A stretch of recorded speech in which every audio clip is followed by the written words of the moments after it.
Hey. Welcome to Haters. Haters. Haters. Does Traitors. We're going to solve a murder. A murder. A murder. Did you feel like you were starting off being a straight guy? Hey. This is a straight podcast now. Well, I guess it was only Straight haters. Straighters. Straighters.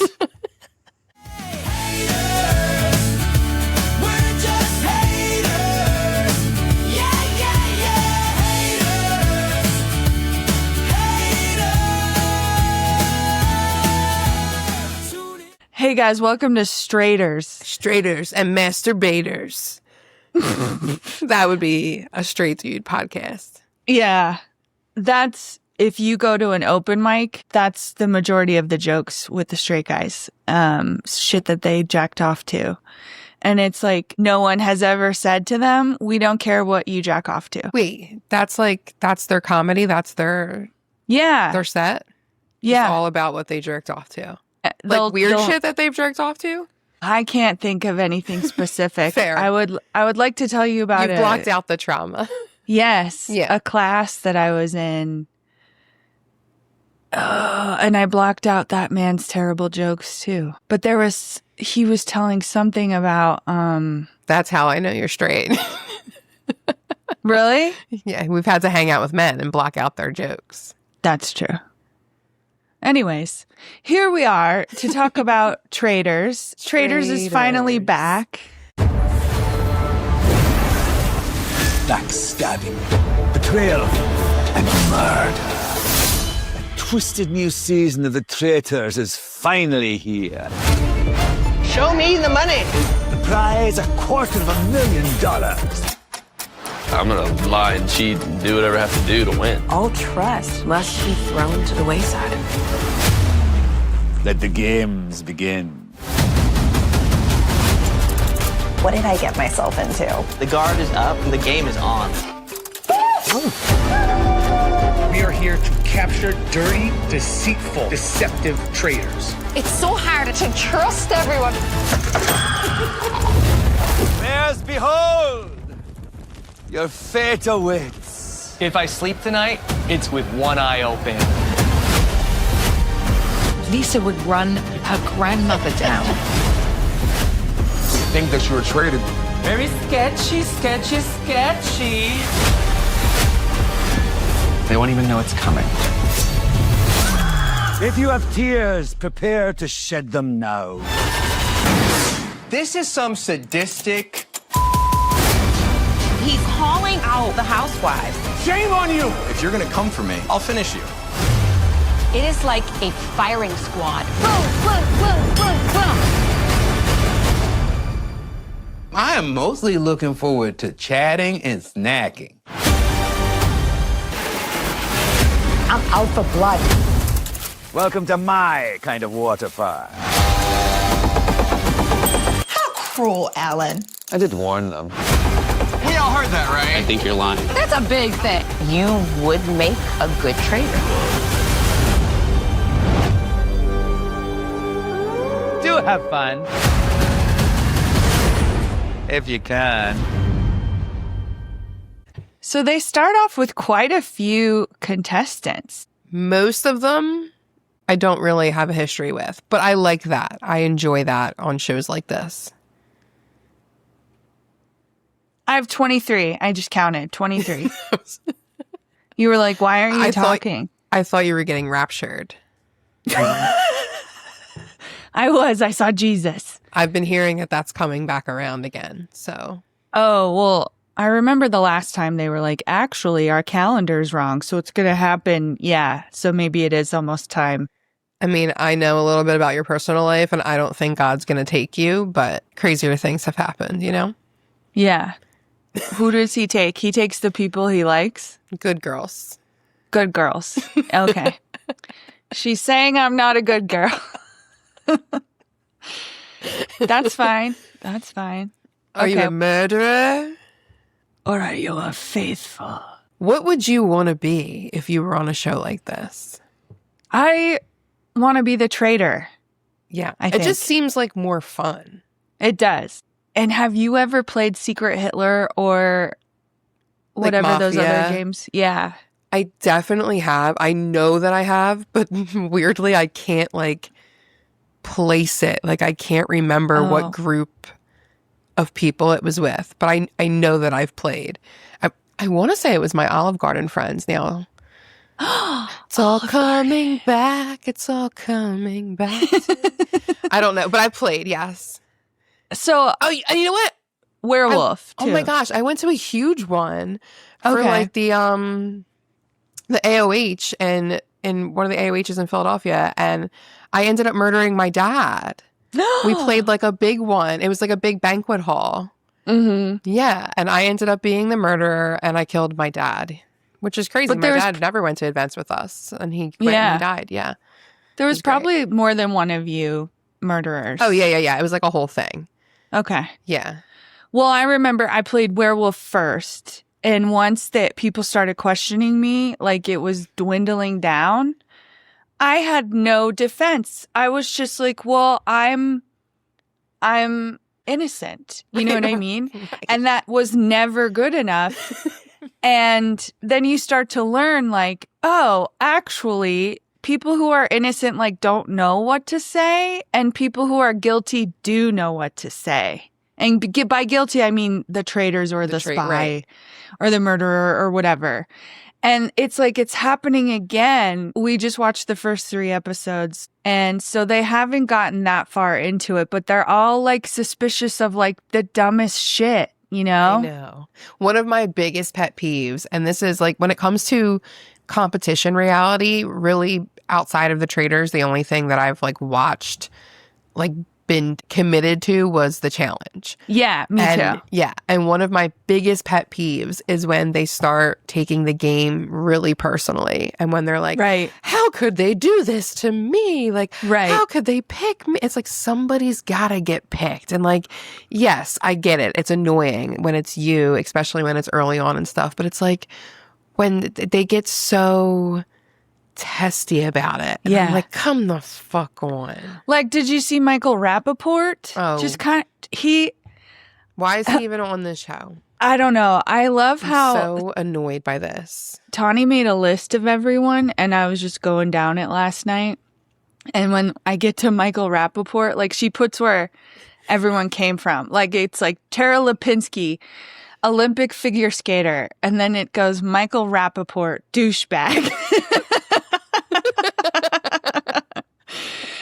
And I think it was in the first episode at the first challenge, which by the way, they finally figured out how to intertwine the challenge with who's getting eliminated. Like the whole thing for 3 seasons has been like, well, we have to do these challenges because this is an hour show. Right.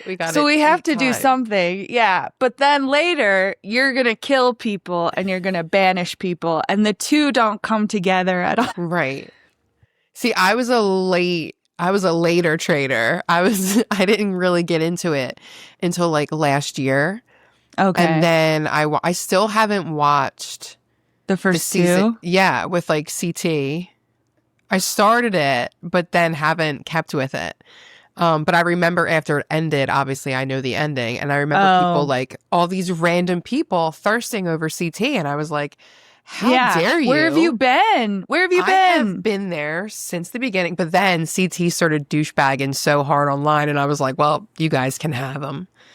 Okay, good. and if anyone knows who's douchebagging online, it's you. What did CT do? I keep tabs of all douchebag behavior. Yes. So okay. So he was dating this woman who was an OnlyFans model. And I think at one point they even may have gotten married, like very, very quickly. Okay. And then I guess he went through her phone, went through her shit, and decided that she was cheating on him. But she's like a paid, like part of her package. She talks to the guys. Yes. That's included in her little package, right? So he went through these messages and then completely exposes her online and like rips into her.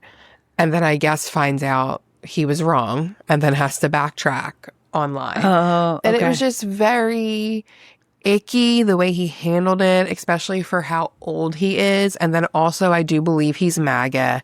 So like there was a lot of little low key things that started to make, I mean, and he's always been a douchebag, right? Yeah. But yeah, it was like, he was hot. And he was personally, his attitude and like the way he carried himself kind of remind me of my dad. Like that's the kind of men that I grew up with. You know what I mean? So I was like, oh, I could, if he fell in love with me, I would fix him, you know, like how DM felt. And which, by the way, was the cutest relationship ever because she was a nice girl and she had cancer. And so when CT fell in love with this nice girl with cancer, it was like melted my heart. Listen, and for millennials, like we came up in the A Walk to Remember era, you know? So this was like a love story for the ages. Yeah, with the bad boy and the dying girl. Oh, damn. I loved her so much. Like what? I know. A time in pop culture, truly. I hate to say it like that, as if it's not people's lives, but like that's what was crazy. So when all these people came around and they were like, "Oh, CT's so hot, CT's so this," I'm like, "Get the fuck out of here!" You know what I mean? Like my friend, no, you don't get to have this, but now they can have them now. I'm okay. Yeah. With that. Okay. I've moved on. I've moved on to apparently. What's his name from Traitors? The one from Love Island. Rob. Who the hell is that? So once Rob again, R. I love him too. Holy moly. So first of all, I very rarely find men attractive anymore. Okay. They make it real hard. They make it hard. I have gotten to and this not in a good way. It's crazy for me because I have dated monsters and now I've gotten to this point in my life where if you do like something that I genuinely find unattractive, like, you know, vote MAGA or be misogynistic, like I am immediately, like if I have once found you hot, suddenly this film comes up and it's just never going away and I can't find you attractive. So I don't know when Rob's going to get me to put the film up. I mean, the strike is that he's so young, right? But I don't even know how old he is. I looked it up and I forget. I mean, I probably didn't write it down because I don't want to have to think about it. We don't have to dwell on that. But proof that God has favorites, right? Because my goodness. Like, what a way to put a person together. And it was another case of like me having no idea who someone is and then looking them up. And he has like 1.5 million Instagram followers. So I imagine he has even probably more on TikTok. And I was like, yep, that tracks. Like, yeah. Oh, but he was giving me like Dylan Efron vibes. Yes. Where I was like, what a nice young man. I mean, he says right at the beginning that he came from Love Island. It's me, Donna Kelce.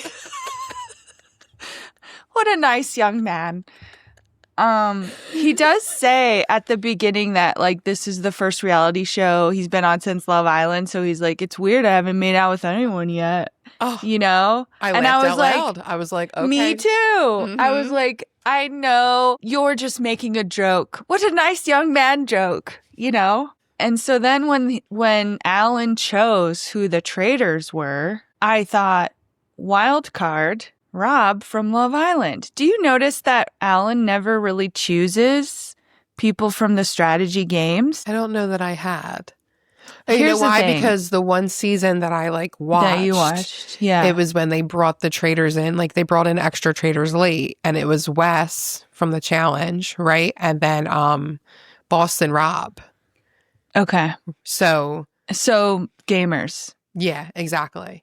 I guess I'm sitting there like, first, Alan chooses a secret traitor. We don't get to know who that is. But I guessed. And I was right. Yeah, I put it in my notes this morning when I woke up so that I could make sure that I knew if I was right or not before I finished. Yeah. So he chooses a secret traitor and everyone's like, that's all there is to talk about until the ceremony where he chooses the others. He chooses 3 more. And he chooses Lisa Rinna, which I love. I know, me too. And she looks into the camera and she's like, oh my God, I need to call Harry Hamlin. And I died. And I thought, like, I love a couple where both of them are first and last namers. I know, right? You know? What? Yeah. Do you Yeah. think when Lisa Rinna looks at her husband, she's just like, I can't believe I got to marry Harry Hamlin? Yes. Yeah. Yeah. Yeah. So, and then I guess actually the first one was Candace from Real Housewives of Potomac, who I'm unfamiliar with. Same. Do you know her? No. Okay, well, I have to say, I think she's contouring the shit out of her nose. And I can't not see it. I'm oblivious to people's faces. Except for Rob's. No, I'm just kidding. Yes. Yes. And Lisa's lips. No, I'm not familiar. I'm not familiar with. This is what's crazy, right? So I don't really know Candace. Don't know Caroline. Don't really know her. No. Colton. My only experience with Colton. I've never watched Bachelor, but he did that documentary on Netflix when he. Did you watch that? I'm gay. Yeah. And I didn't have any previous knowledge of him. And the documentary was good because I think that the hyper masculine, athletic, closeted man is very fascinating. I think there's a lot to discuss there, especially with the way masculinity is viewed in society. However, I was unfamiliar with the stalking and the putting of the device under the girlfriend's car and the emotional abuse aspect of it. So you enjoyed that documentary. Right. Because I enjoyed it. And I thought that he was an interesting person with the added element of like the abuse. Of course, don't fucking love it. Not keen on that. But, you know, I guess if we have to have assholes on the show, it could be way worse, maybe. And then, of course, we have Donna Kelce. Mother of two jabronis. That is what I put. Which I was laughing about that today because I'm like, I don't even really have beef. Well, I have more beef with Travis than Jason was an eagle. Yeah. Yeah. That's family. When you're here, you're family. We don't really have beef with Travis, except that he seems to sympathize with MAGA people and might be MAGA. Yeah, I'm not into that. I used to find Travis really attractive. And I thought that was weird. Yeah, I thought he was hot. Weird. Well, I was looking at Donna being like, you know what? I'm just happy it's actually not Taylor Swift's mom. Because there was so much talk between the players of being like, we can't vote off Donna because the Swifties will come after us. I know. Do you think that Donna had to run that by Taylor's team in order to go on the show? Yes. And what do you think the stipulations were? Don't talk about Taylor. Fair. Because maybe if Donna was smart, which she seems like a smart lady, she would say, well, couldn't I say something nice about Taylor? And they'd be like, well, like what? And she'd say that she has nice hair. And they would be like, no, the fans make fun of Taylor's hair. You can't talk about that. So, and she didn't talk about Taylor. Like the only thing that was talked about was people wondering if the Swifties would come after them. Yeah, I don't think Taylor's name was ever said outside of the confessionals, or at least not in front of Donna. No. Right? Yeah. Not that I remember. No. So then it's Dorinda, which I'm not familiar. I didn't watch Roni, but obviously I know who Dorinda is from being in the Bravoverse. Yeah. Eric, no idea who Eric is. No idea. Same with a Ian. Singer. Yeah. Yeah. Or Johnny. Okay. I know Johnny from Tell anytime Tara Lipinski is on TV. She's sitting with Johnny Weir. So wait, and why do they think they can I don't know. And why are people acting like they don't know that they're from? Maybe like me, I didn't know. I think because they know they're both idiots and they're not anyone that's going to fuck up their game. They're like, we can vote them off whenever. Because when I saw Johnny Weir, I wrote in my notes, is that Tara Lipinski's bestie? Is that man in that outfit? Yes, Johnny, I knew you'd be in alliance. Honey, I only see you two together. I know. I was like, so are you fucking kidding me, you guys? You guys are idiots. I mean, like, somehow it's working. So it's not. They have nothing. Like, they barely sit for interviews. Do you know what I mean? Like, they don't have anything interesting to say. Right. They also don't throw people's names into the ring. Like, someone will just be like Candace now, I guess, is besties with Tara. So Candace will be like, you know who I suspect? And then Tara will go, yeah. And that's it, you know? She's a good yes man, a good hype man. Yeah. Yeah. I didn't know Kristen or Rob. I've never watched Survivor or Big Brother, but obviously I know the concept of the shows. And then even with Lisa Rinna, like, I faded out of Beverly Hills right around when she came on. But of course, again, another one that I know from being in the Bravoverse. Some of them are so explosive that they transcend their show. Yeah. Don't know Mark. Don't know Mara. I know Maura because she was on Love Island UK. Okay. And she was still on a season when I was watching, and she was actually very funny. Okay. And she's bringing that to this show too. She's funny. She's cute. Yeah. She's interesting. And so that's why she knows Rob Raush. Right. She goes on the after show for Love Island USA. Okay. That's what, because you wrote After Sun, Love Island After Sun, and I was like, oh. Otherwise, she should just be like, well, I was on Love Island UK, and I guess I saw you on Love Island USA, but it's like they've definitely talked before, so she must be like an interviewer on there. That would make sense. Yeah. And then we have Michael Rappaport. We all know he's a racist. He was also on that one episode of Friends where he dated Phoebe. He did, and he shot the bird. Oh my God, that is what he did, isn't it? Yep, that's why they broke up. Like, she moved in, and the next morning he shot the bird. And she was like, oh. Oh, yeah. He also was the dad on Atypical on Netflix, which was pretty good, but now it's tainted. It's ruined. Well, so that's over. That's canceled. Yeah. Then we have Monet Exchange. Another RuPaul I've never watched. I don't know why. I know. I would probably love that. I used to watch it.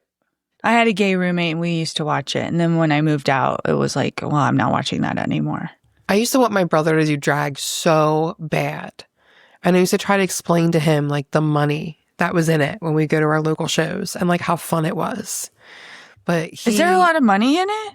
I mean, yeah, if you're a good personality, because you get tips and then you get your performance fees, you know?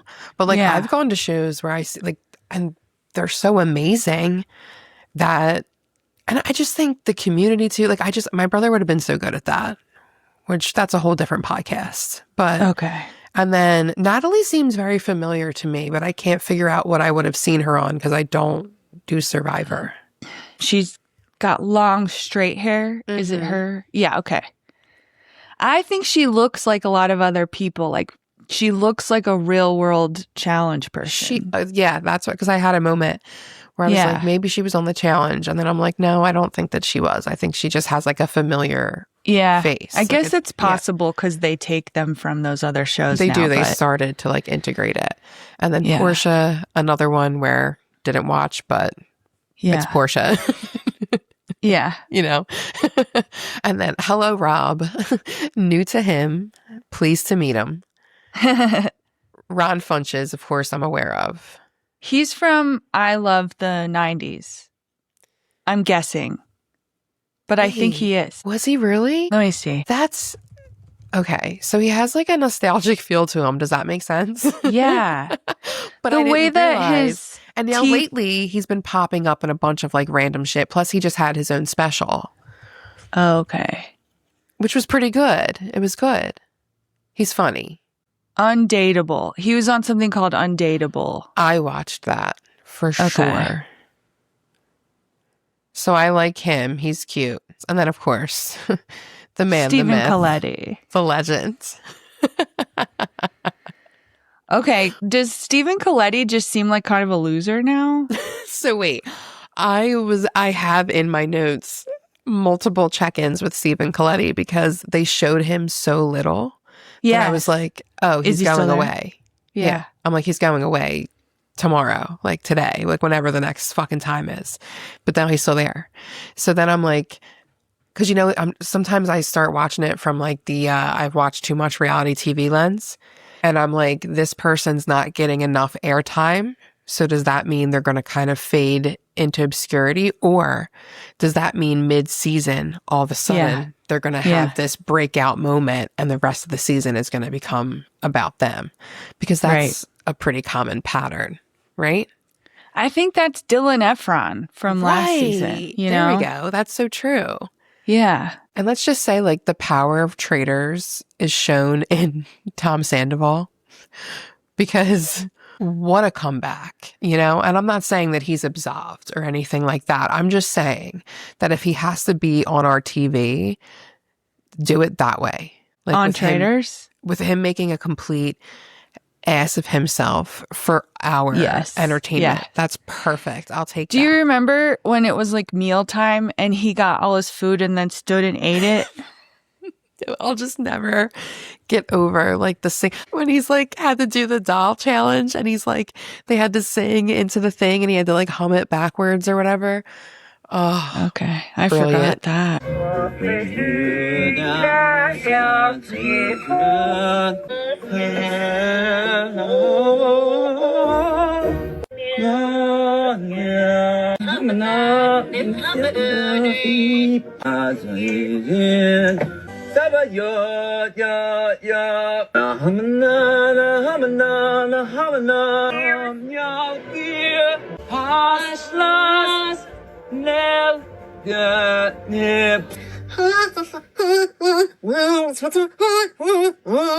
Oh, it's great.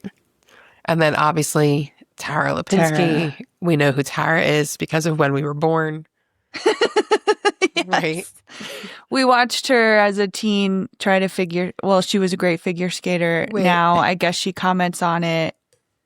And then I put in my notes, I thought you would enjoy this. I put 3 blonde white girls that I think could be interchanged. Tara Lipinski, Sean Johnson, and the girl who does Magical Rewind with Will Friedle. Yes.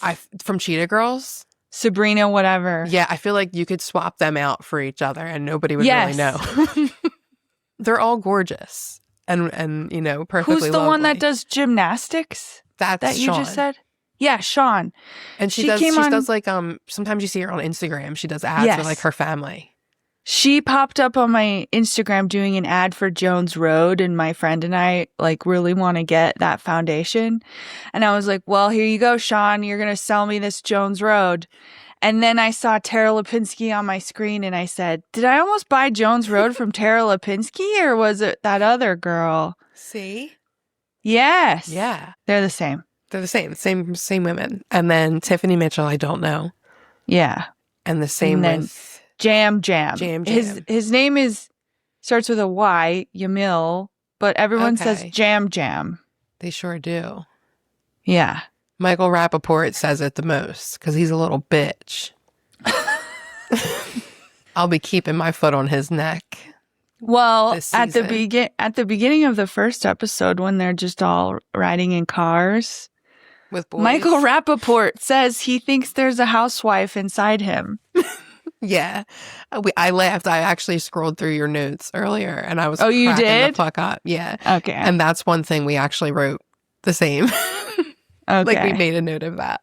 But I was like, okay, Michael Rappaport makes appearances on Watch What Happens Live a lot to talk about how much he loves the housewives and stuff. Yeah, and I thought maybe that was going to make him redeemable, but he hasn't done anything cool. Like, he's just been an asshole this whole time. Well, you know what happened is that actually in the beginning of the first episode, you can see that he's trying because he stays very calm and anything that he even interacts with, he's like, wow. But then once the challenge starts and there's actual like emotion and things going on, he can't take it anymore. Like the minute that he sees that they put a coffin in his grave, like, that's it. He's the wheel freaking started out. Turning and he couldn't. And because I wrote like, when they had to fill it back in with dirt and he's losing his shit and he's like, this is a humiliation ritual. This is undignified. And I was like, well, isn't that fucking ironic? Yeah. Coming from you, racist piece of shit. Anyway. Well, that first challenge. He can't keep it in. No. So it's going to keep coming out. It does keep coming out, actually. Well, in that first challenge, they have to go get the coffins. By the way, it's so hard for me to follow when he explains the challenges. I just have to see it. I just have to see it. Can somebody call TJ Levin? Or Johnny Mosley? Yeah. He was much better at that. This to me. So they have to get these TJ Lavin coffins out of the loch. And hopefully, hopefully Nessie, the Loch Ness monster, doesn't try to get them. But anyways, they have to get these coffins attached to their boat and then row them into shore and then put them in graves that all have their names on it. And yeah, Michael Rappaport freaks the fuck out. And anyone who gets a coffin in their grave is now eligible to be murdered. Murdered, yes. Yeah. And then in the next challenge, like I said, it's hard to follow. They're riding on these stretchers or whatever. They're sitting in chairs that people pick up, and that means that you would be safe if you end there. And Michael Rappaport figures that out like when the challenge is almost over, and he starts yelling about it. He yells about everything. Yeah. And so did you feel vindicated when he's yelling at breakfast and Jam goes, I can't. Like, he's so fucking stupid. He like just figured out what this game is.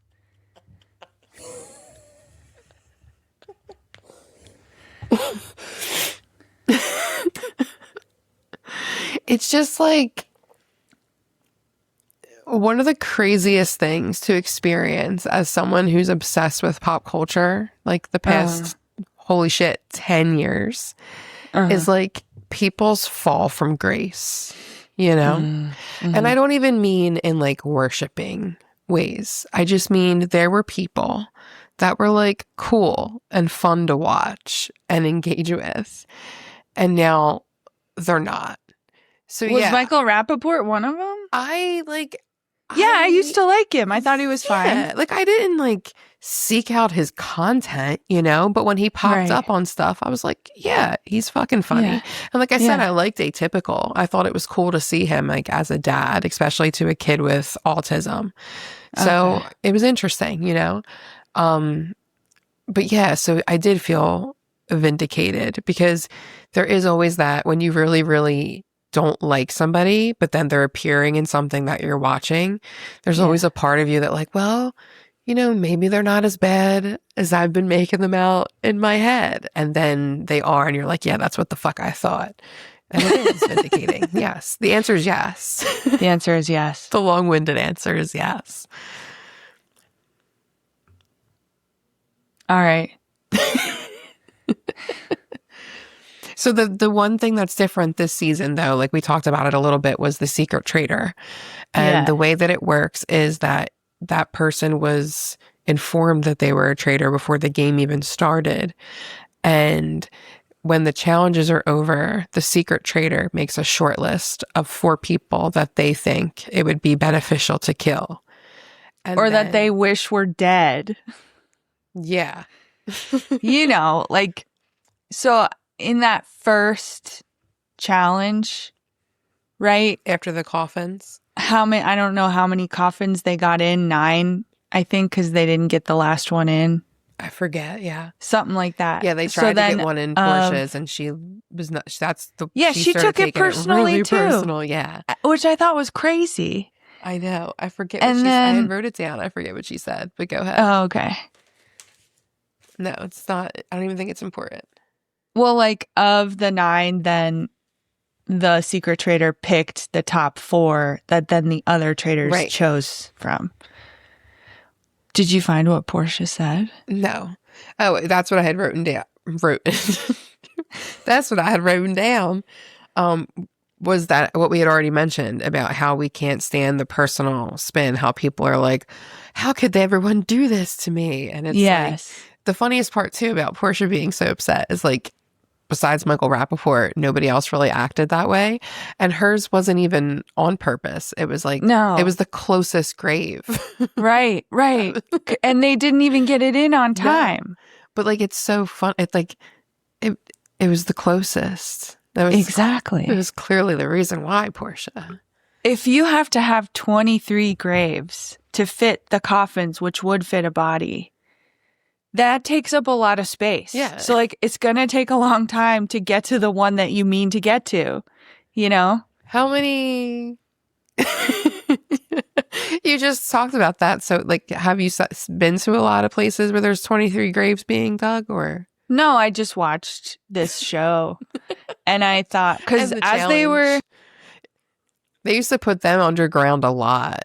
They did. That's crazy.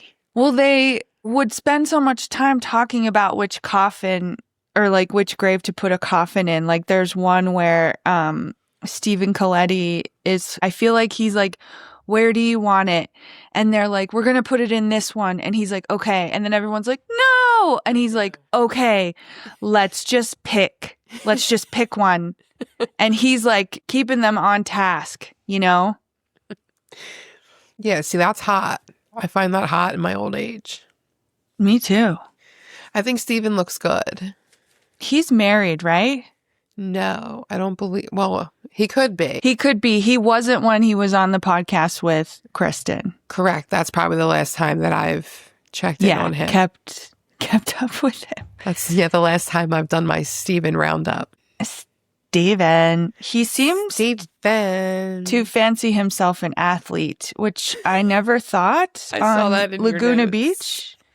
Yes, but he was like, oh, he was so tiny. He was, but now he looks like he lifts weights or something. Oh. Yeah. He's been covering up his body. It's hard to see, but he said like, nobody wants to carry my heavy body. And I was like, you're saying that because you have muscles, not because you think you're fat. You know what I mean? My heavy body. Are you going to look up and see how muscly he is? Yeah. I want to know his fat to muscle ratio. No, I was looking to see if he was married, and he is. Okay. As of October 2025. Oh with my a caption, God. Mr. and Mrs. and a white heart. They met in 2021, so that had to be like around when the podcast was happening or ended. He proposed in Italy. That's good. Good for him. I know. That's sweet. See, Stephen Colletti is like, I feel like he's proof that there's like regular men who like are douchey like when they're younger, but then are able to kind of reflect and be like, oh, that wasn't good. I shouldn't have acted that way. You know what I mean? Like, do you have a how human. old he is? Like he has like regular human behavior, where I feel like a lot of other men fall on like, you know, narcissism sociopath spectrum. Yeah. Is what do we want to know, his 40? age? Yeah. I'm guessing he and I are similar ages. He's 39. I am 39. We could be married. It could have been us.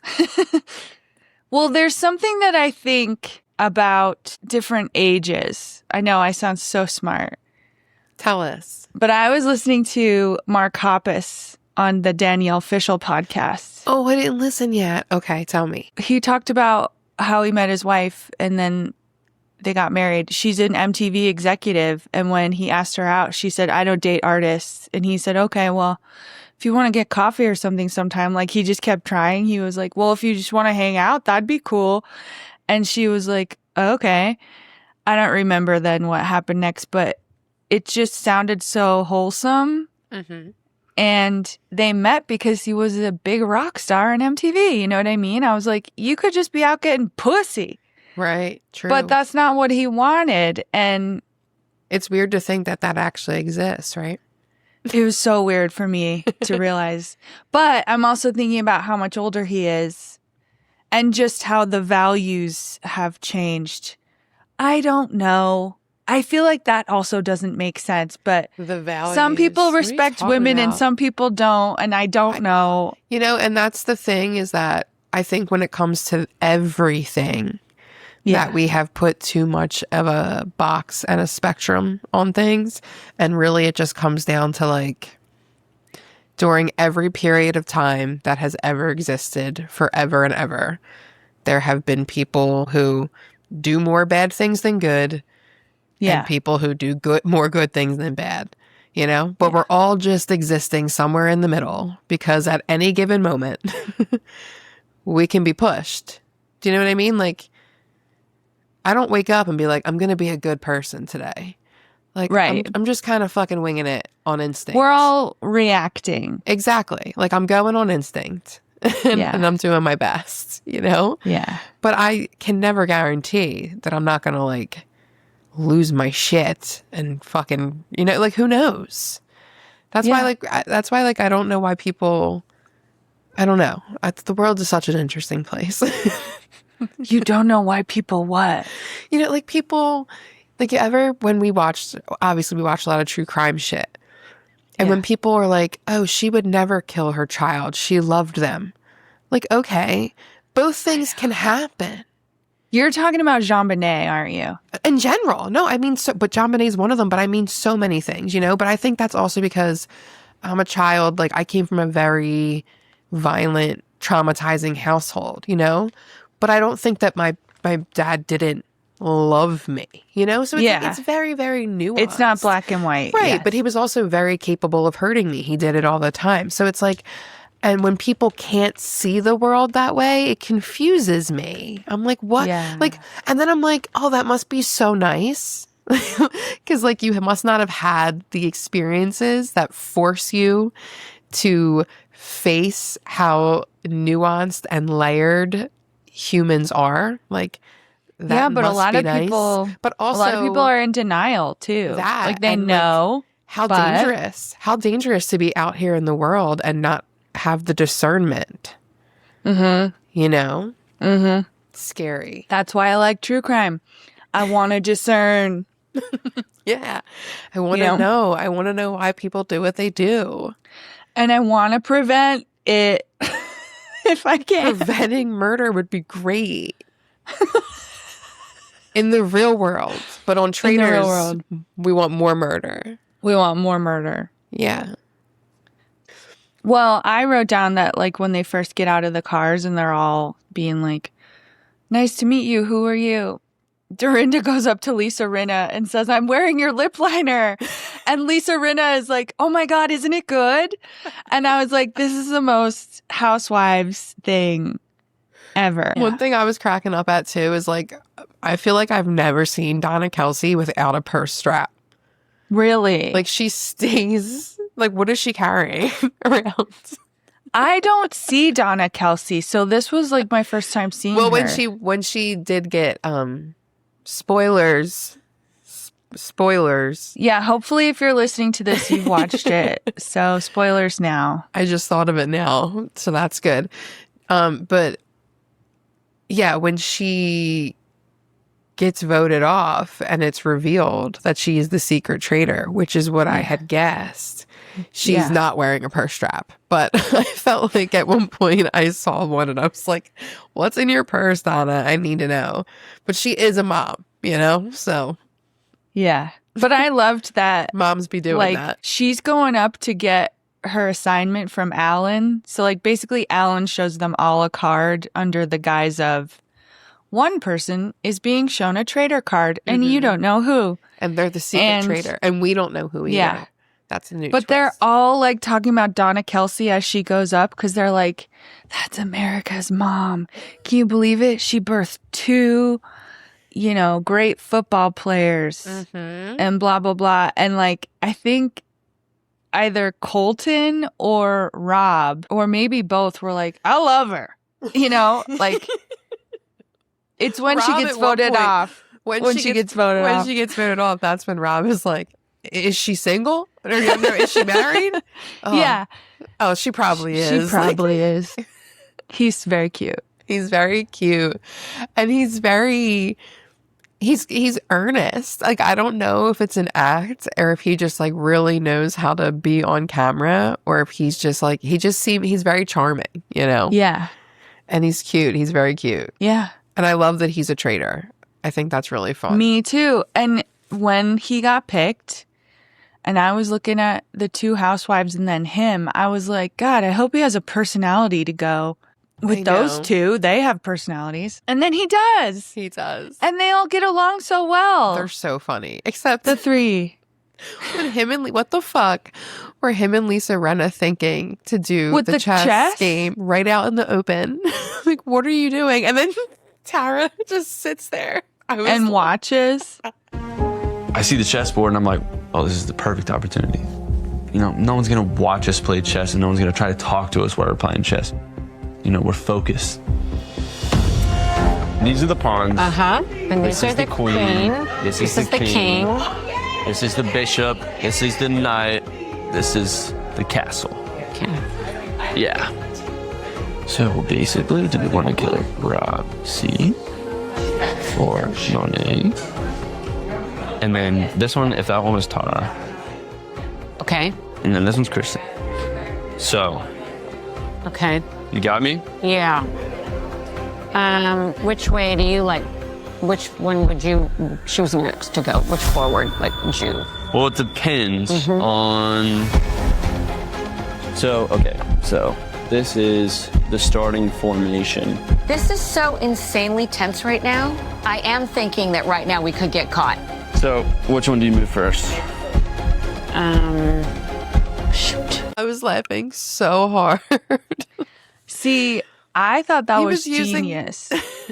Because also that they left Candace out of it, because Candace was creating a distraction with the conga line, which was very weird. And someone called it out as weird at the time, but then no one remembered it later. Well, the craziest thing is that it was Rob C. that he was like, this is very suspicious. And him and Tiffany were hiding in the other room. Right. And they were, as he was saying that, they were actively killing him. They decided to kill him. Yeah. And I don't think they knew. Dead. They didn't even know he said that. Only Candace knew. So that was kind of amazing. It was really funny. And you know what? I really enjoyed, because at first I was like, oh, they didn't run anything by Candace. Like, they just went for it. Yeah. But then Candace didn't care. And I kind of loved that. I was like, that's actually really fun, because if she would have like been annoyed and then been like, oh, they're working against me. Yeah. And like turned it into traitor infighting. I'm like, it's too soon. Well, it was like good when they first met. The 3 of them, wasn't it Lisa who was like, you guys, we have to work together. Like, we've watched the other seasons. We can't turn against each other. In the other seasons, they try to justify like, well, I'm going to point the finger at another traitor because I think that's going to be good for us. It's like, what? That was like when, was it that Candace said one of them like name dropped early on. No. Saying like, oh, I told everybody that you were a traitor. But when Candace was in the car and she lied about Michael Rappaport, saying that we have to put a housewife in. And then Portia called her out on it. And Candace just straight up gaslit her in front of everybody. See, I didn't know what they were talking about. They all started out sitting in one room and they were talking about it. And then they were like, well, let's just go ask her. And they were like, yeah, let's go ask her. And then they all just like scattered in there, like together, just this whole group of people. Yeah, Candace just was like, nope, I didn't say that. And then the only other person who was in the car was Maura. And Maura's like, I don't know, my memory's shit. Like, yeah, she was like, I can't remember what I had for lunch. Or she was like, I don't even remember who won that challenge. Or I don't remember like what team I was on. Yeah. Because there were 3 and it was like red, green, and white. And she was like, what color was my team?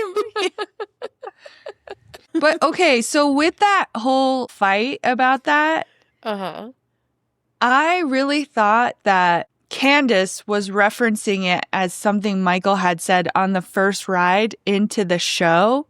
Okay. Because he was talking, and then like he first she was gets making there. up a lie. It really had to do with Portia being like, who put the coffin in my grave? And then Candace being like, Michael. That's exactly what it was. Yeah. She wanted to kind of put some heat, which I enjoyed. Put all the heat on Michael. All the coffins in his grave. Keep it coming. So then the first short list ended up being Rob, Ian, Mark, and Eric. Right. And so when you saw that, did it help you guess who you already knew? Here's what I saw when I saw that list. I said, oh, they're all men. Whereas we saw Donna, Kelce, and Dorinda, their coffins were put into their graves. And I said, oh no, Dorinda might get eliminated immediately again. And she and Donna Kelce are both so cute. I was like, I really hope neither of them get eliminated. And then when the short list came out and it was all men, I thought, oh, it must be a man because men love to kill men. And then I went, no, duh, Katie, it's a woman. And the woman probably is a fan of the Housewives. And that's how I started thinking about it because I didn't find out who the secret traitor was until episode 3. Okay, so you went off of like logistics and smart. I was going off of vibes. Vibes from how Donna acted, or just vibes who you in would general? pick? Just my instinct. I was like, I think Donna Kelce's a secret traitor. Yeah, because producers sitting around would be like, "What if we made Donna a traitor?" I mean, that part that does make sense. Yeah.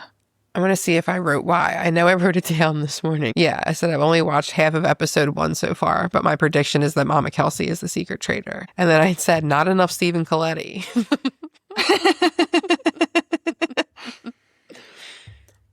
Oh, that's what it was. Candace had said Lisa Rinna was a traitor. And then they, like, that's what she told the house, like, I think Lisa Rinna is a traitor. And then they were traitors together. And Candace was like, oh shit, girl. I said you were a traitor and I have to walk it back. Okay. Mm-hmm. Yeah, I wrote Michael Rappaport is really mad they put a coffin in his grave. He was so mad. Candace wants to kill Donna and Steven just wants to get more coffins. Wait, Steven had a cute moment. What happened when he was like, oh, my mama would be so upset with me or something? If they killed Donna Kelce? Oh, maybe that was it. Or maybe it was he was like talking so much about doing like the athletic stuff. He's like, I want to make sure that my mom is proud. Yeah. I think that was when he could have sat in a chair and been carried and he was like, no, I won't be doing that on the second challenge. And then because he definitely found a shield, but then he gave it away. I forgot all about the shield until Michael Rappaport was like, I didn't know that you could be killed if you had a shield. And everybody was like, what the fuck? That's when Jam was like, are you fucking kidding me? But I wrote, Rob must have made me swoon again when I was watching this. Yeah. Because I was apparently very impressed that he immediately knew that the card was hidden in the Reaper picture. Yeah. The way that he said it, swoon. Yes. Whatever version of me existed this morning was enjoying that. And I loved at one point, Donna said that she made it by the hair on her chin. And were you like, you have hair on your chin? I mean, same. It just made me laugh. Like, it just, I'm like, I get the skin of my teeth. Right. True. You know? True. Why did she say that? I don't know. But she's like, I made it by the hair of my chin. And I was like, I love that. Is that after the first round table? I think so. Because they were coming for her. At the first round table, I thought she did really good. I know. With Miss Donna, I think it's more black and white for me. You would make a good traitor. That's very nice of you to say. You would also. I mean, you're very talkative, you're very presentable. That is typical traitor and deflection. Why are you so quick to believe that Donna is off of just that it would make sense mentally to you? Well, it Ron, would I wasn't quick. It wasn't quick. Those are my reasons. You don't have to agree with them nor like them. Of course. However, those are my reasons. I don't know what that would be like if I was sitting at that table and everybody thought it was me. Whether it was or it wasn't, I don't know what I would do. Here's what you find out when you play one of those games is that you have Whether to have you're something... a sociopath or not? No. Oh. But it did make me think that my friend's husband might be a sociopath because he was so good at it. Like, whichever side he was on, he would get us all to vote off someone. He would get us all to vote against his wife every time, and then it would turn out that he was Hitler, you know? And I was like, okay, the way that you can lie is actually really scary. But the more you play the game, the more you realize that person who is the traitor or Hitler or the werewolf or whatever, the mafia man, they have to be ready to be asked that. Whereas everyone else is like, well, no one's going to ask me because I'm innocent, you know? And except for Ron. Ron, so early on. Okay, let's just talk about this first round table because I was weirded out by the things that Portia said. But Portia seems to have no idea what's coming out of her mouth. It's that, right? I think so. Well, I mean, because, and again, vibes. I knew that she wasn't one of the chosen traitors. No, but I just really did not get the impression that she was even the secret traitor. And I was like, I think she's just kind of aloof. Okay. I don't know. Because she said, just hanging out with everyone, last night when I killed Ian. Yeah. She literally said that. And so they're all just like looking at each other like, yeah. Well, the camera scandalous. goes to Ron and Ron doesn't react. But then in his confessional, he's like, oh, I heard that.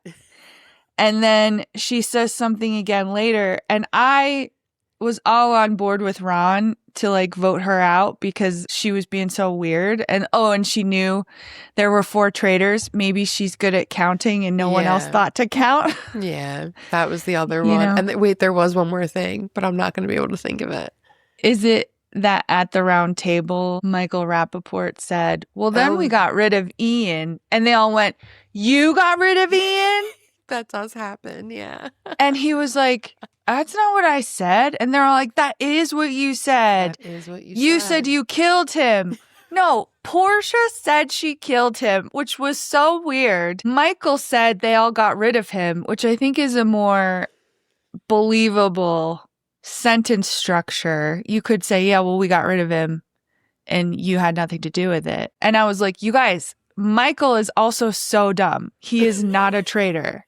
Because if he was, he wouldn't be acting like this, you know? Not a traitor, but possibly the mayor of New York. No. In 4 years.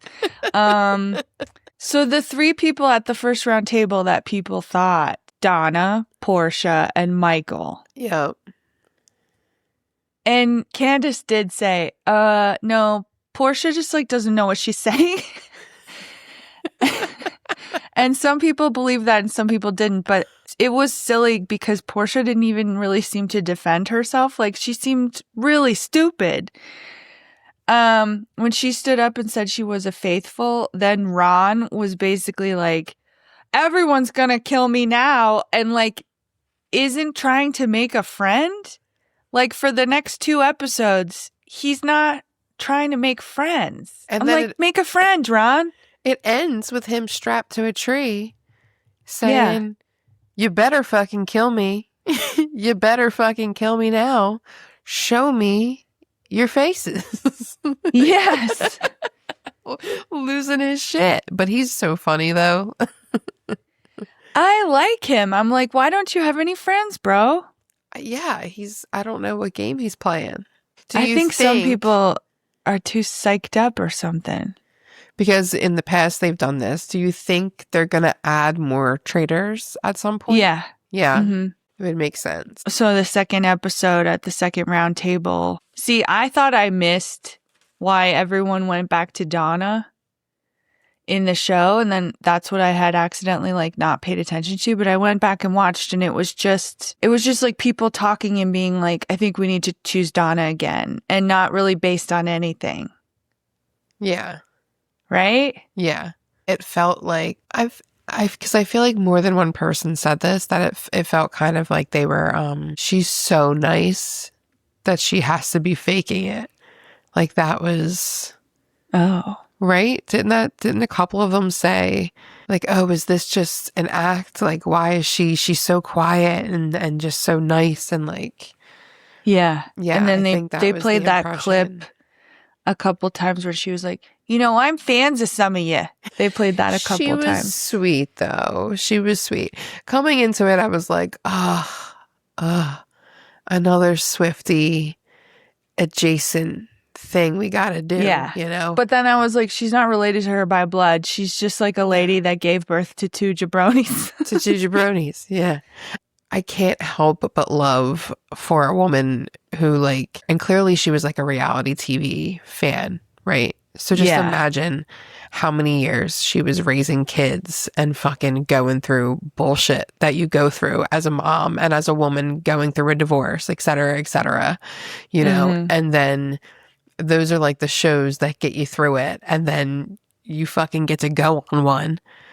Because your kids are really, really, really good at their sport. Like, that's cool as shit, you know? Like, the human part of me can always step back and appreciate, like, that the story of it is, that's very fucking cool. So, like, as someone who loves a story, for her getting that experience, and she even got emotional about it. She said that, you know? Like, the fact that I even got the chance to be here. And it must be so crazy. Like, what a crazy thing to be thrust into fame for.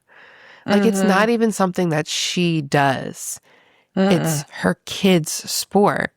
It's because the boys, like, when they would play each other, like, she had these jackets. Like, she had a jacket that was, it's like a really intense jacket that's like split down the middle with that's what I was wondering. Jerseys with their numbers.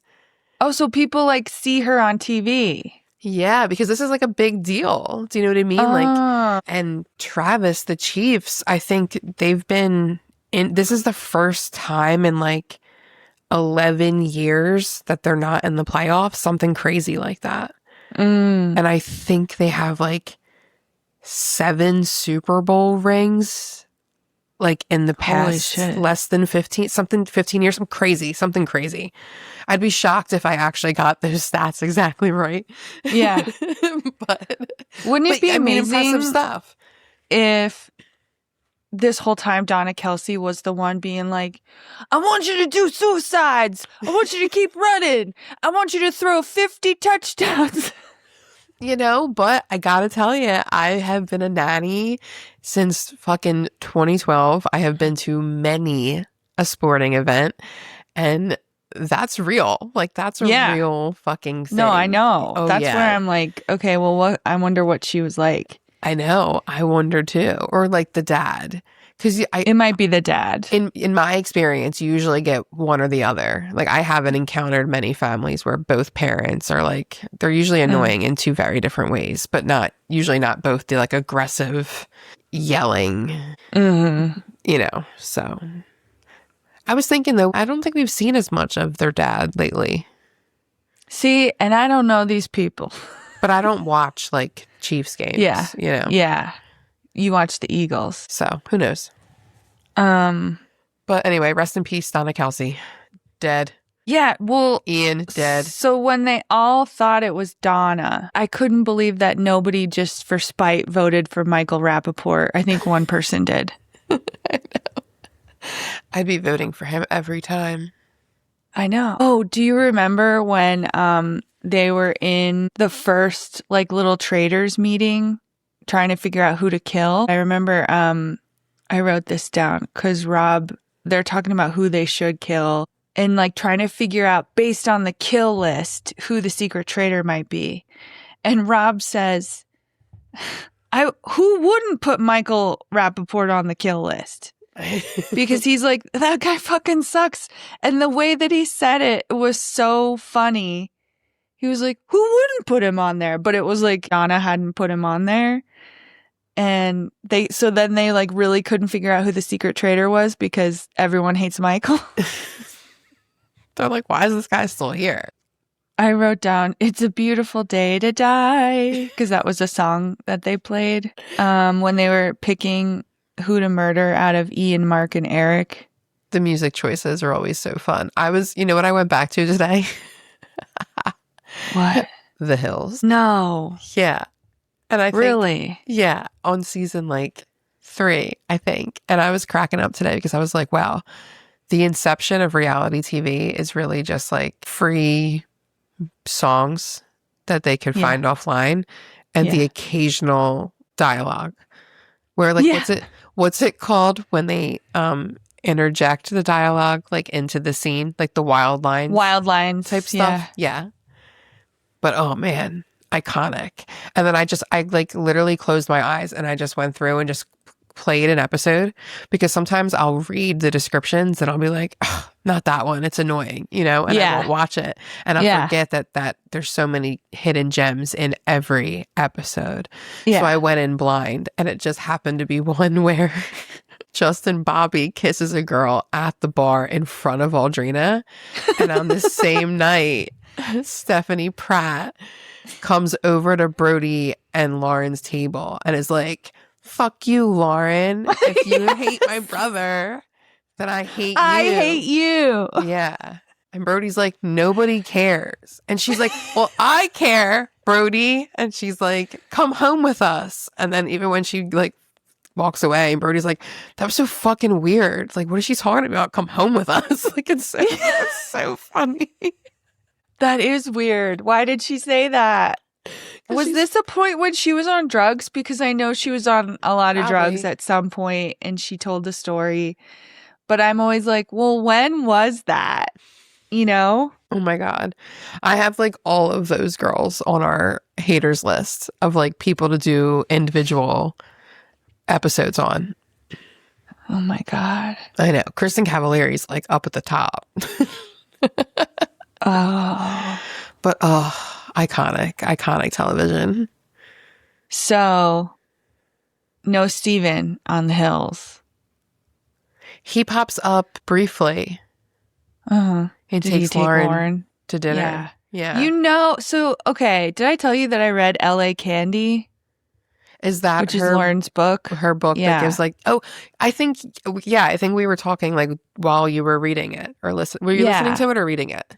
I was reading it, and I think I would just tell you like dumb shit that got written sometimes. I believe that when she gets put because the last on the time TV that show, I watched The Hills, you started watching it, or no? We watched Laguna first. But like really quick, like real lightly. Yeah, and then I didn't watch. I don't think I went like totally into The Hills, but I was like diving in, and then my Paramount probably ran out. I probably was using like a free trial. They give them out like candy. In the book, she gets the TV show and the producers are always trying to get her to like go out on dates and she can't tell whether people are really asking her out or if it's for the show. And it just reminded me so much of just them, like Steven and Kristen on their podcast talking about how basically Steven was always getting together with Lauren just because of the producers. And I was like, that fucking sucks. I know. Yeah. Like that would have ruined my life if I were Lauren. Oh, because I mean, I watched these shows, obviously, and I think you did too, like when they came on, like when they were big. And this is before Twitter and shit existed. Yeah. Do you know what I mean? Yeah. You were lucky if you got stories about them, like in the tabloids or like in Cosmo. And it was like, I remember in college, we became obsessed with The Hills. And then one of their first like magazine stories was they all got a personal trainer or they wrote down like, they were like, what do you eat and what do you do to work out? And Audrina was like, I work out 1 day a week. We all laughed like, what is this article and why is she works out 1 day a week? One of like, I'll lose it every time. So fucking like peak TV is when Heidi, everyone at her job hates her. So Yes. that one girl tells her that she'll cover her shift. Yes. And then everybody's like, she quit. Like, that is the And funniest she's like, shit. no, she's supposed to cover my shift. And everyone's like, Heidi, everyone hates you. She quit. she hated you the most. Also, did you know you don't even have a job here? Heidi, you Did don't you know do that? anything. I remember, I don't know if it was in Lauren's book or like some kind of behind the scenes thing, but when she was going for the internship, she called her dad all worried, like, I'm not going to get it. They're not going to pick me. Da, da, da. And her dad was like, yeah, they are. Like, you have cameras following you. Like, Was this at the beginning? Like yeah. the internship at Teen Vogue? Yeah. And because Okay. her dad's like, you have cameras following you. Like, this is part of it. Like, they all talk to each other and they make these agreements. And then they. Yes. And she didn't realize that. And she was so young. She didn't know, you know, but I think it's funny that her dad did. And I think that it comes across in the behavior of the girls who was given heads up about the industry and who wasn't. Because you can definitely tell that Lauren exercised boundaries that I don't think the other girls knew existed. Do you know what I mean? Yeah. I mean, Kristen was pretty open about Laguna Beach and so many things that she didn't feel like she could say no to. Yeah. And I feel like it doesn't matter how simple the thing is, because not feeling like you can safely turn it down, like, that's not a good work environment. Right. I know. Could you imagine? No. I And they were couldn't. so young. Yeah. And this shit is out there forever. Forever. I mean, we were just talking about this with like the teen mom girls. Yeah. Because I find their fandom fascinating because they hate these women for choices that they made when they were 16, 17 years old. And I'm like, what did you expect? Like, most of these girls came from nothing. And I don't know why people pretend that you turn 18 and some light bulb just switches on. Or now their new one is like, well, you know, when 25, when the brain develops, like, yeah, and that still is not a light bulb that switches on. Like, without experience and guidance and like conversations and therapy, like, you don't learn things, you know? No. And if you don't learn the thing, you can't approach the world differently. And it's not like an excuse. And it's not to say that like we don't mature over time, but we don't just like, oh, well, get it. Now I'm 19 and the Well, world makes sense. Could you see them ever putting Farrah on Traitors? Like someone like Farrah, you know? You know, I would kind of want to see it. Yeah. What a strange So strange. character. And I was recently watching some old episodes of that too, because they play it like on Pluto TV. They just have like a Teen Mom channel. So sometimes I'll pop that on. And it was back when she when she moved down to Florida. And Sophia's like a baby. Farrah's like maybe, I guess, freshly 18. And the first thing she does living on her own down in a new state is buy a puppy. And I'm like, just that decision alone shows you that these girls are like children. They're children. Yeah. And if I think back, I'm like, I can't imagine, first of all, what my life would look like had I had a child, you know, at the ages of 16 to 18. But then then have it on TV. Have it on TV. Like, Yeah. oh my God. Like, people lose their minds over Caitlyn and Tyler. And I'm like, can we stop pretending we're shocked that these two were like hot messes? I know. Like, come on. Like, can we be so fucking for real? We watched their parents abuse them for years. We watched it. And you guys are like, why are they so stupid? Why are they so uninformed? Why do they not have any boundaries? Like, the fuck do you mean? Well, yeah. This is how you learn, I guess. I mean, people aren't learning that, it sounds like, but this is how you would see how people can turn out. It's you know? crazy. Reality TV is fucking nuts. Yeah. What a concept. Wait, what haven't we touched on? Maybe like the third challenge? That's when I started to be like, okay, I'm getting bored. That's when they were... When they were stacking the skulls, you got bored? I thought it was the one where they were carrying... No, you're right. That one was quite boring too. Carrying on the chairs. That was the second one. And they would just all...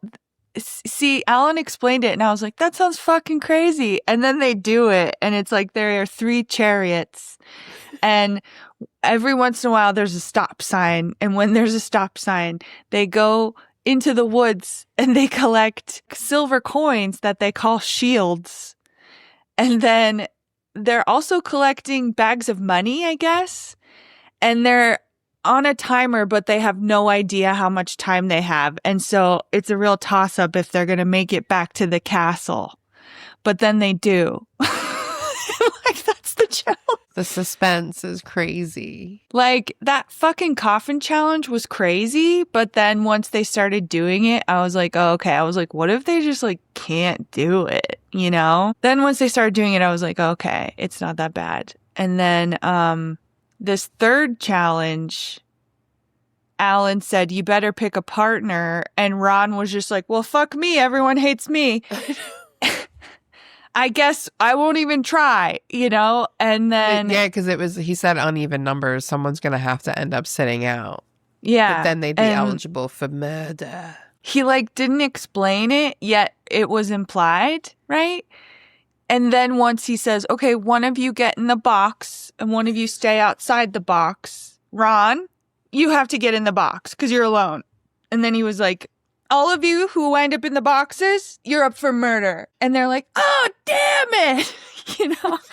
And so then, like, whoever stayed outside the box has to go collect 10 goat skulls, I want to say. Bighorn sheep, whatever. And then they have to stack them, and they have to stay stacked, I guess, on a count to 3. And if they don't, then they don't win, and they only let 4 people win. So of the group, like, a bunch weren't gonna win. And Colton was stacking his skulls. He was shaking so much. Did you think there was something wrong with him? I typically assume that there's something wrong with men. So just as a general rule of thumb, that's why even though Rob is really, really easy on the eyes, I'm like, my eyes are to the side, you know? I'm waiting for the moment that he lets me down because they always fucking do, Katie. They always do. Yeah, but Colton... There is no everlasting love. Was so shaky. And he's a sports baller. Yeah, he plays football, right? Doesn't he have control of his limbs? Shouldn't he have the most control? I'm just thinking, like, the way that he was shaking. Two things are correlated, unfortunately. Maybe as an undiagnosed anxiety thing, and mine's been diagnosed, so I can't relate. But then there's this other pairing of, Eric Nam and Johnny Weir. Okay, Johnny Weir is an ice skater, so he is an Olympic athlete, but he will not run through water. He's like, oh, it sucks because, like, I'm afraid of water. And then, like, this one also has water, you know, and he just, like, couldn't find any skulls. And him and Tara are still pretending that they don't know each other. Right. So and they I was can't like, choose each other as partners. Yeah. I don't know why they didn't Silly just choose gooses. each other. I don't get it. No one knows your friends. Everyone knows your friends. Or, like, no one cares then. Yeah. Like, no one there is like, oh, we have to watch out for Tara and Johnny. They're a pre-made alliance. Like, no one said that. You know what I mean? I just don't think that people are tuning into, like, figure skating TV. Like, I don't really think people are waking up and being like, oh, what the fuck is Tara Lipinski up to today? You know? No shade. Right. You know, but this could be another one of those cases where I'm like, no one cares about this. And then I go on their Instagram and they have 37 million followers. So what the fuck do I know? Because that happens to me all the time. Yes. Yes. I was like, does she not have an Instagram? Oh, yeah, she does. Okay, good. It's under 1 million. So it's not super embarrassing for me. Okay, good. But at the end of the 3rd episode, yes, we said it. They're waiting to die tied to a tree. Yeah. And Ron's losing his mind. Show me your fucking faces. I will say, the fact that the challenges affect, you know, who's going to get murdered makes so much more sense. And so I'm glad they finally figured that out. They finally bridged the gap. Yeah, because otherwise there is no reason to like worry about the challenge. The challenges. And that is what the whole show, The Challenge, is about. And it makes them crazy. Like, I used to watch that show and not really understand why they were acting so crazy. And then I actually put myself in their shoes or something. And I was like, yeah, if you lose this, then you could go home. And yeah, so that's why they would never want to like do the duel or whatever. If it was like, are you going to put me up against that muscular person? They start having like psychological breaks. Yeah, they do. Yeah, it's nuts. We love The Challenge so much in my family. Like, there's a group of us that every new season, we used to, it's kind of fading out because The Challenge is kind of, you know, it's getting stale. But every season we put $25 in and we get a team. We get like, not even a team, we get people at random. And then whenever, who of your family does this? It's like my cousin Justin. I've never But this is how we know that Johnny Bananas sucks. Because we watch this show. That's true. He's an asshole. He's always been an asshole. I met him once. You did? Yeah, back in the day at Club Shampoo here in Philadelphia. Yeah. It was called that because they used to have shampoo parties where they would do like a suds room. A suds, yeah. Party in the bubbles. But then they would also occasionally have like under 21 parties. And that's when Johnny Bananas was there. And there's a picture somewhere. I went with my girlfriends, but I'm not like friends with the girl I went with anymore. Yeah. You know what I mean? Yeah.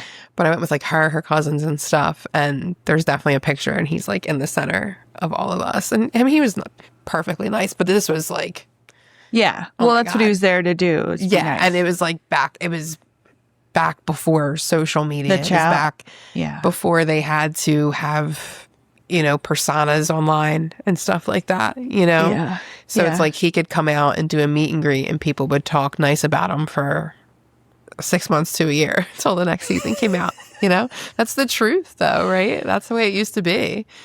People didn't know anything about each other. Yeah, now we know everything. Now we know you too did. much. We know everything you did. We know everything. It's bad and awesome. It is bad. It's also awesome. It's both things.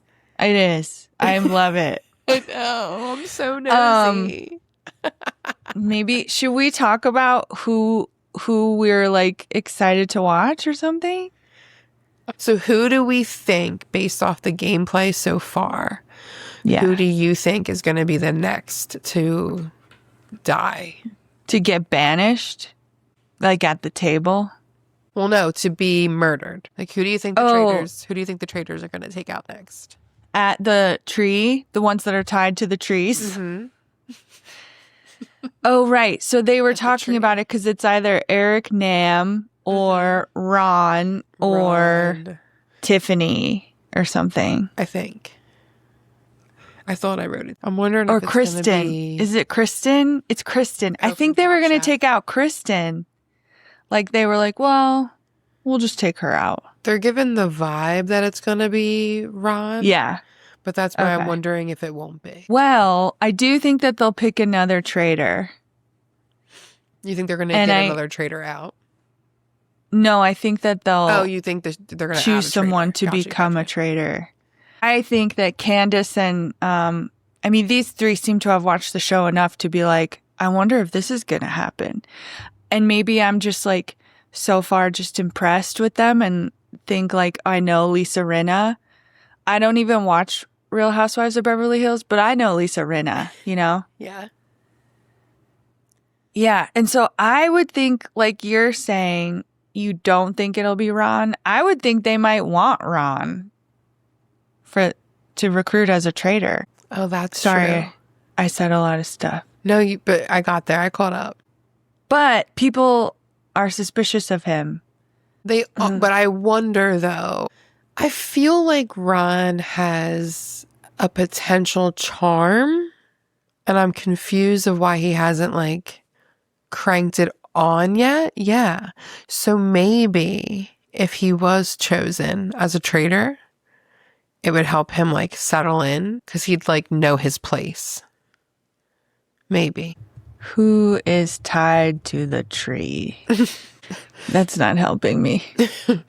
Did I tell you that I tried to settle in and enjoy The Masked Singer? No. And I was really having a good time because, like, I really do enjoy The Masked Singer. I find it so fun. I do too. I find it so fun. But then it got to the motherfucking croissants, and I know for a fact that it's Todd and Julie Chrisley. And I am pissed. Why are we doing this? I don't know. I'm so annoyed. So I turned it off. I was like, I will not. I shall not.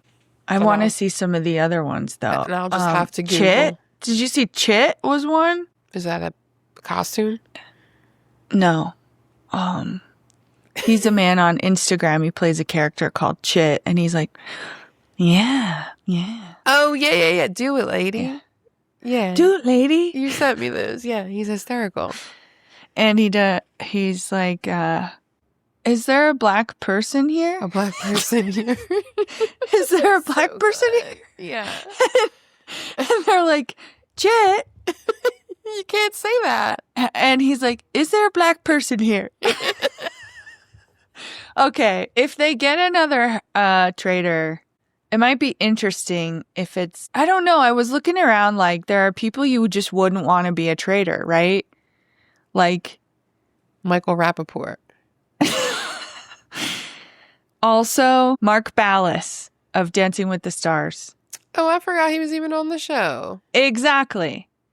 Huh. Maura, I'd make her a traitor. I kind of feel like Steven could do it. Yeah. I feel like he's already kind of I think stoic. Steven could do it too. Yeah. Okay, well, I hope it's one of those two. That's what I hope. But also, is Steven going to be like, I can't, I'm too moral. My mama wouldn't be proud. No. Okay. He might be really bad at lying. That could be. Or maybe he's really good.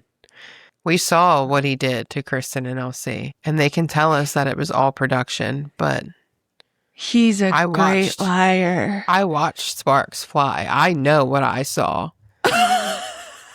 See something, say something, MTV. Well, I think whoever they get rid of in this next episode at the tree is going to be someone boring. And I hope they keep Ron. And then I hope they fucking vote off Michael Rappaport. Bye, I know. How many episodes are they going to make us watch this guy?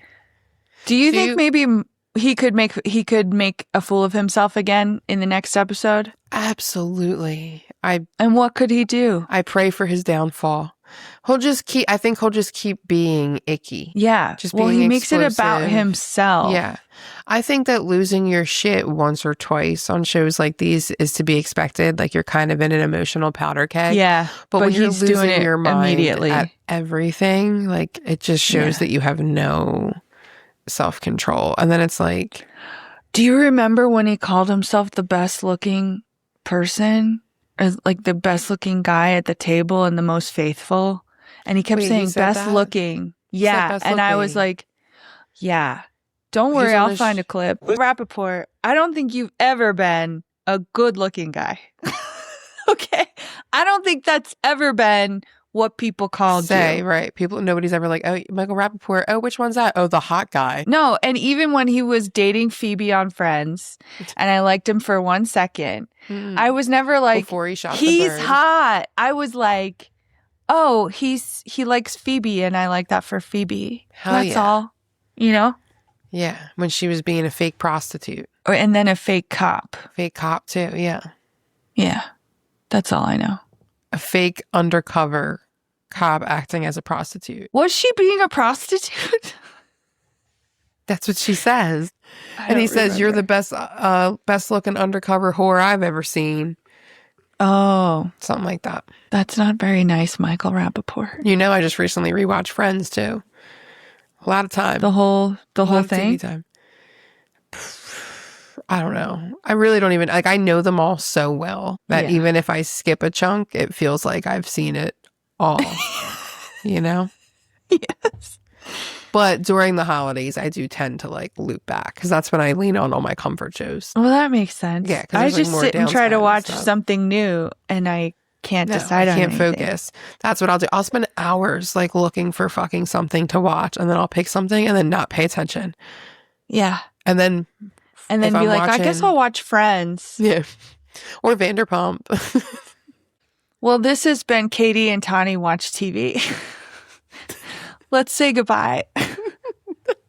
These have been all the feelings we've ever had about Traitors and all reality TV ever. Well, I will say, I love the Traitors, but I would not mind sitting and rewatching some of these other shows that we're talking about. Oh my God, I know. That might be what I do now. Yes. If you guys That's are my interested in dream. hearing about the Hills or Laguna Beach, let us know. Oh, can we? And should we tell them who our individual ep is, or should we save it? Yeah. Who we're hating on next? Next time, the one, the only Brianna Chicken Fry. Woo! The crowd goes silent. Yeah. If you're like, who the hell's that? Believe me, so am I. Right. So that's what we're going to talk about next time. And apparently maybe we'll wait 3 weeks and do Traitors again. I would just do 3 episodes. They're releasing 2 episodes next week. I knew they would do something like that. Yeah, okay. They're doing 2 and then single. Also, Katie and I have some kind of magic power because when we decided to do this podcast, we knew from the jump, before we had any other plans, that our initial episode would be Taylor Swift. And then, by the grace of God, or whatever powers be, Taylor announced Life of a Showgirl before. And we had already picked our recording date. And she announced that the album would be coming out before we recorded. Oh, yes. And then we picked Brianna Chicken Fry. Yeah. And in the chunk of time since we decided that's who we were covering, her ex-boyfriend, Zach Bryan, which is one of her claims to fame, has gotten married and released a new album. It came out today. With a diss track? I read a headline. I listened to most of it. There's some lines where definitely you could say they're about her. But I think I talked about this on our Taylor Swift episode. Like, as a writer, grain of salt. I always say grain of salt because I know personally I've written things where it could be like, oh, like I've had people tell me, like when I put my book out, people were like, oh, you wrote this about this person. And I was like, no. And they're like, but it was titled this. And I'm like, but that's not like what that means, you know, like sometimes. And then I've even had like poems I've written where I've put myself in, like one of my friends was That's so interesting. You're Taylor Swift.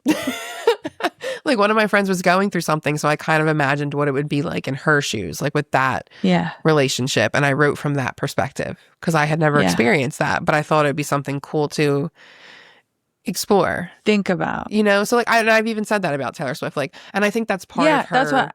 Yeah, her lore. I'm sure and her she's fun. not always writing about but I the don't stuff actually think that every lyric that she does, even if it seems pointed, I don't think they're all as pointed as people think they are. I think she's just making art, but it is interesting.